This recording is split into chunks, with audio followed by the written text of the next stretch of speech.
কর্মক্ষেত্রে আমাদের সবারই অনেক সুখের স্মৃতি আছে। দুঃখের স্মৃতিও কি খুব কম আছে? তিক্তকর স্মৃতি, দুঃখের স্মৃতি? কেন? একটু জেনে নেই যে আসলে কর্মক্ষেত্রে আমাদের পারস্পরিক আচরণ কেমন হবে, যাতে আমাদের সুখের স্মৃতিই থাকে, দুঃখের স্মৃতি নয়। আসসালামু আলাইকুম। আমি রিহান আক্তার রুমা, কাজ করছি এইচআর স্পেশালিস্ট এবং প্রজেক্ট ম্যানেজমেন্টে। কর্মক্ষেত্রে পারস্পরিক আচরণ একটি প্রতিষ্ঠানের সফলতার জন্য অত্যন্ত গুরুত্বপূর্ণ। আর এ কারণেই বিভিন্ন ধরনের রুলস, রেগুলেশন, সার্ভিস রুল, বিভিন্ন ধরনের ম্যানুয়াল তৈরি হয়ে থাকে। কিন্তু এই রীতিনীতিগুলো কি আসলেই আমাদের পারস্পরিক আচরণগুলোকে সঠিক করে দিতে পারে? নাকি এর জন্য প্রয়োজন সঠিক দৃষ্টিভঙ্গি? এবং সেই দৃষ্টিভঙ্গি কী হওয়া উচিত বা কিভাবে আমরা এই পজিটিভ বিষয়গুলো প্র্যাকটিস করতে পারি? ধরুন, আজকে সকালে আপনি বের হয়েছেন অফিসে যাওয়ার জন্য। অফিস শুরু হয়ে গিয়েছে আপনার। অফিসে ঢুকছেন, শুরুতেই যার সঙ্গে দেখা হচ্ছে, ছোট বড় অধ্যস্থন সহকর্মী যে বয়সের হোক না কেন, সালাম এবং কুশল বিনিময় করুন, এবং সেটা হাসি মুখে। কর্মক্ষেত্রে আমাদের যে সম্পর্কগুলো হয় সেগুলো আসলে আমাদের অফিসিয়াল সম্পর্ক। এক্ষেত্রে রক্তিয় বা ব্যক্তিগত সম্পর্ক এবং অফিসিয়াল যে সম্পর্ক তা এক করে ফেলবেন না। এতে করে আপনি অনেক ঝামেলা থেকে মুক্ত থাকবেন। প্রত্যেকটি অফিসেই কিছু মানুষ আছে ফাঁকিবাজ, কর্মবিমুখ, সুযোগ সন্ধানী। এই মানুষগুলোকে এড়িয়ে চলুন। আর এই মানুষগুলো যারা কাজ করেন, কাজ করতে ভালোবাসেন, তাদেরকে কি বলেন? প্রায়শই শোনা যায়, এত কাজ করে কি হবে, কি দরকার এত কাজ করার, যান তো, বাসায় যান, আর কাজ করতে হবে না। কি করবেন? শুনবেন, কিন্তু আপনি আপনার লক্ষ্যে স্থির থাকবেন এবং আপনার কাজ করবেন, এবং প্রয়োজনে এদেরকে এড়িয়ে চলুন। আবার এরা কখনো কখনো ঈর্ষান্বিত হয়ে অনেক ধরনের গুজবও ছড়াতে পারে আপনার নামে। কি বলবে? হয়তো আপনার নামে না অমুক এটা বলছে, আপনাকে একটা গালি দিয়েছে, আপনার নামে বসের কাছে গিয়ে এটা বলছে। এই সমস্ত গুজবকেও এড়িয়ে চলবেন, এবং সত্য হলেও এবং সেই ব্যক্তিকে শনাক্ত করতে পারলেও কি করবেন? নীরব থাকুন, শান্ত থাকুন, রিয়্যাক্ট করবেন না। আপনি যখন আপনার কাজকে ফোকাস করবেন, অর্গানাইজ থাকবেন, দেখবেন এই সমস্ত নেতিবাচক মানুষ আপনার কিছুই করতে পারবে না।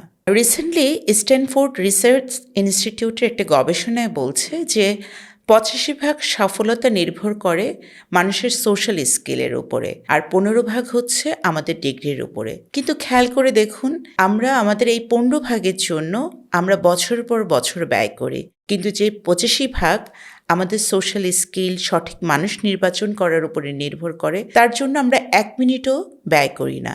এজন্য সঠিক দৃষ্টিভঙ্গি দিয়ে ইতিবাচক মানুষের সাথে মিশুন। ইতিবাচক মানুষ সবসময় আপনাকে ইন্সপায়ার করবে। আর নেতিবাচক মানুষ কি? নেতিবাচক মানুষ মানে মৃত মানুষ। যদিও তারা নড়াচড়া করে, কিন্তু আসলে তাদের মধ্যে কোনো জীবনবোধ নেই। তাই সবসময় ইতিবাচকতার সঙ্গে থাকুন। প্রতি বছর যখন পারফরমেন্স ইভ্যালুয়েশন হয়, তখন সত্যিকারের বন্ধু চেনা যায়, সত্যিকারের সহকর্মী চেনা যায়, তাই না? কি হবে? হয়তো আপনি 2টো ইনক্রিমেন্ট পাননি, কিন্তু আপনার সহকর্মী পেয়েছে। কি করবেন? তাকে অভিনন্দন জানান। তার সাফল্যে ঈর্ষান্বিত হবেন না।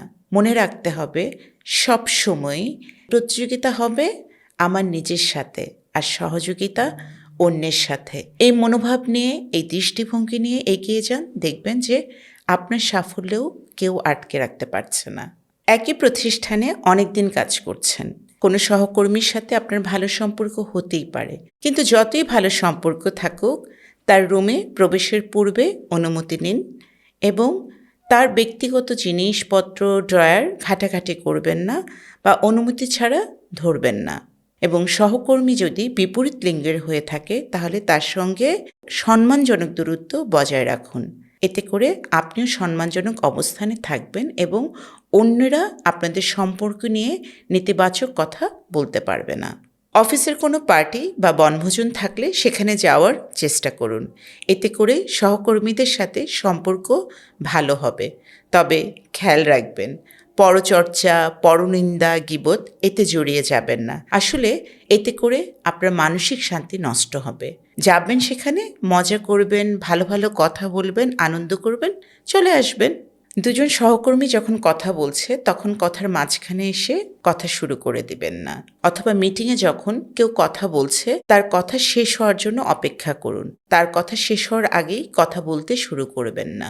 আবার কি করবেন? যখন কারোর সাথে কথা বলছেন, প্রয়োজন অনুযায়ী থ্যাংক ইউ, ধন্যবাদ, সরি, দুঃখিত, প্লিজ, অনুগ্রহ করে এই শব্দগুলো ব্যবহার করুন। এই শব্দগুলো আপনার ইতিবাচক মনোভাব প্রকাশ করবে। কর্মক্ষেত্রে রাগারাগি, চেঁচামেচি, উচ্চস্বরে কথা বলা এ বিষয়গুলো আসলে আপনার নিজের ভাবমূর্তি ক্ষুণ্ণ করে। তাই এ সমস্ত নেতিবাচক আচরণের ব্যাপারে সচেতন হন এবং খেয়াল রাখুন আপনার আচরণের কারণে অন্য কারো যাতে সমস্যা না হয়। অফিসে গিয়ে প্রায় আমরা এরকম কথা বলে থাকি যে হয়তো নিজের সাফল্যের কথা অথবা নিজের ব্যর্থতার কথা, দুঃখের কথা, পরিবার নিয়ে স্বামী স্ত্রী দুজনের কথা বলছে, বাচ্চাদের দুঃখের কথা বলছে। আসলে কারোরই অন্য কারো সাফল্য অথবা অন্য কারো দুঃখের কথা ক্রমাগত শুনতে ভালো লাগার কথা না। এতে করে বিরক্তির সৃষ্টি হয়। এ ধরনের বিষয়ে কথা বলা থেকে বিরত থাকুন। অফিসে যখন টিমে কাজ করছেন এবং একই দায়িত্বে হয়তো 2-3 জন কাজ করছেন, আপনার হাতের কাজ শেষ হয়ে গেলে কি করেন? অন্যকে সহযোগিতা করুন, কিন্তু খেয়াল রাখুন তিনি সহযোগিতা চাচ্ছেন কিনা। যদি তিনি না চান সেক্ষেত্রে নেতিবাচক মনোভাব পরিহার করুন অথবা ব্যক্তিগত দুঃখের পর্যায়ে নিয়ে যাবেন না যে সে কেন আমার সাহায্য নিতে চাচ্ছেন না। কর্মক্ষেত্রে জুনিয়র বা সহকর্মীর ভালো নাম জেনে রাখুন এবং তার নামের সাথে সম্মানজনক সম্বোধন করুন।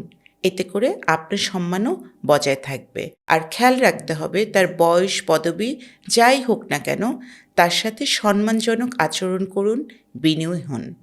সহকর্মী, জুনিয়র, অফিস অ্যাসিস্ট্যান্ট কাউকে দিয়ে কাজ করানোর ক্ষেত্রে আদেশের সুরে নয়, বিনয়ের সঙ্গে বলুন কাজটি করার জন্য। কর্মক্ষেত্রে মতভেদ থাকতেই পারে, কিন্তু এই মতভেদের কারণে আপনি সে বিষয়গুলো ব্যক্তিগত মান অপমানের পর্যায়ে নেবেন না। এতে করে আপনার কাজের উপরেও এর বিরূপ প্রভাব পড়বে না।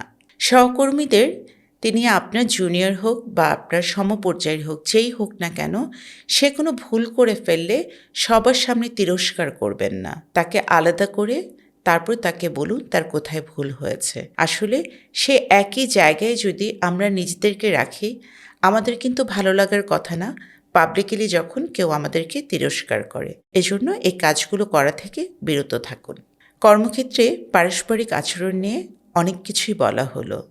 সর্বোপরি একজন ব্যক্তি মানুষ যখন সততা, সমমর্মিতা, শ্রদ্ধা, ভালোবাসা এবং সম্মান এই বিষয়গুলো নিয়ে কাজ করতে থাকে, তখন একজন ব্যক্তির এই ইতিবাচক গুণগুলোই প্রতিষ্ঠানকে উৎপাদনশীলতার দিকে নিয়ে যায়। এমনভাবেই প্রত্যেকটা ব্যক্তি যখন এভাবে কাজ করে তখন তারা সম্পদে রূপান্তরিত হয়। আর এই বিষয়গুলোর জন্য যেটি খুব প্রয়োজন, ব্যক্তিগতভাবে আমাদের এই বিষয়গুলো চর্চা করা। আর এই বিষয়গুলো চর্চার জন্য কি করব আমরা জানি, মেডিটেশন। তাই মেডিটেশন করুন, ভালো থাকুন। ধন্যবাদ সবাইকে। আসসালামু আলাইকুম।